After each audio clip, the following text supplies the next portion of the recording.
Please welcome Emmy winner, John Leguizamo.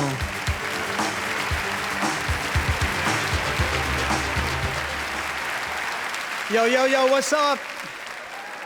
I'm John Leguizamo, and I'm one of Hollywood's DEI hires. That's right, DEI. The D is for diligence, the E is for excellence, the I is for imagination. And everyone in this room tonight has dedicated their lives to diligence, excellence, and imagination, so we are all DEI hires. And man, what a beautiful and diverse room this is tonight. Wepa. Because when I was growing up in Jackson Heights, Queens, a scrawny little wannabe gangster, you're not from Queens, don't lie. I didn't know that people like me could be actors. At 15, I didn't know the word representation. Actually, there were a lot of words I didn't know back then. But I saw a lot of brown face. I saw Marlon Brando play a Mexican in Viva Zapata, and Al Pacino play Cuban gangster Tony Montana, and Natalie Wood play a Puerto Rican beauty named Maria. Everybody played us, except us. I didn't see a lot of people on TV who looked like me. Of course, there was always Ricky Ricardo. Lucy, you got a lot of explaining to do. And I know some of you remember the Looney Tunes cartoon mouse, Speedy Gonzales, the fastest mouse in all of Mexico, arriba, arriba, ándale. And his lethargic, useless sidekick, Slowpoke Rodriguez. Sorry, Señor Pussycat, I can't play with you no more. It's time for my siesta. And that's how we saw ourselves, because that's all we saw of ourselves. I used to watch Star Trek and think, wow, in the future, there ain't gonna be no Latin people.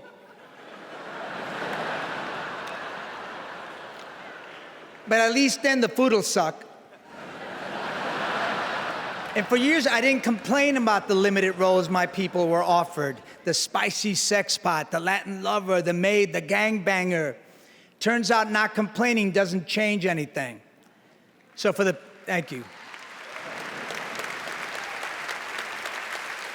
So for the past few years, I've been complaining. A few months ago, I took out a full-page ad in the New York Times asking Emmy voters to recognize candidates of color. And it's a good thing I decided to do before I found out how much a full-page ad in the New York Times costs. Woo! But the ad worked, because overnight, Hollywood changed. Yeah. Okay, not really. But what I see here tonight makes me, well, almost happy. And certainly less angry, because tonight is among the most diverse list of nominees in Emmy history.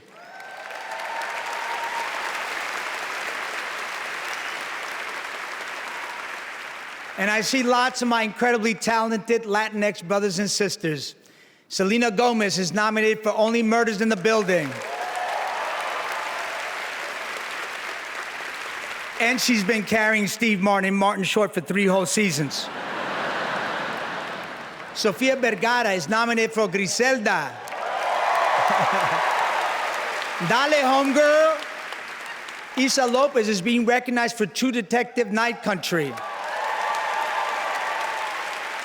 which also had indigenous actress Kaylee Reese in a lead role. Yes, sir. And Nava Mao, who was born in Mexico City and starred in Baby Reindeer. And she's the first transgender person ever nominated for a limited series acting Emmy.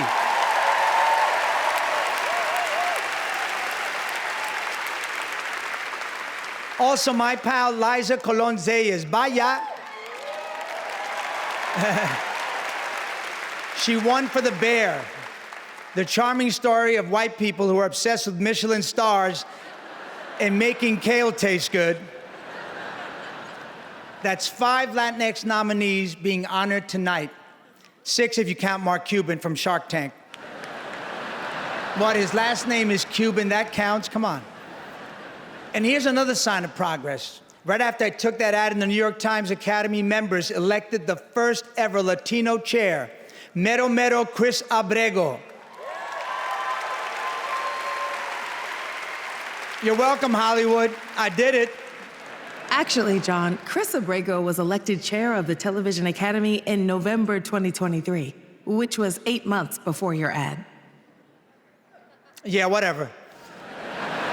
But we need more stories from excluded groups: Black, Asian, Jewish, Arab, LGBTQ+, and disabled. And this show tonight is proof that our industry is making progress.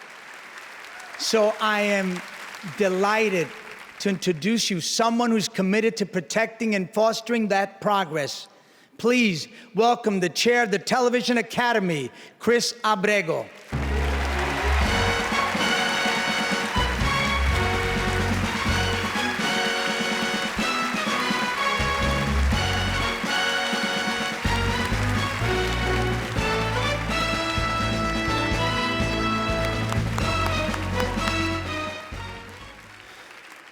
Thank you, John, for joining us tonight and for consistently using your voice to champion a new era for our industry, one in which we all stand to win. It is a distinct honor to stand here as chair of the Television Academy. This stage has been the backdrop for so many unforgettable moments for our creative community. When Viola Davis became the first Black woman to win an Emmy for lead actress in a drama series in 2015, she said, "The only thing that separates women of color from anyone else is opportunity. You cannot win an Emmy for roles that are simply not there."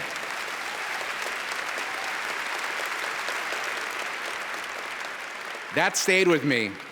So I just want to recognize all of you who create or support the stories that do just that, provide extraordinary talent, the opportunities that lead to nights like this one. While there's still a long way to go to address the opportunity gap, this year tells us what we all want to see, that we all want to see content that is in dialogue with the real world.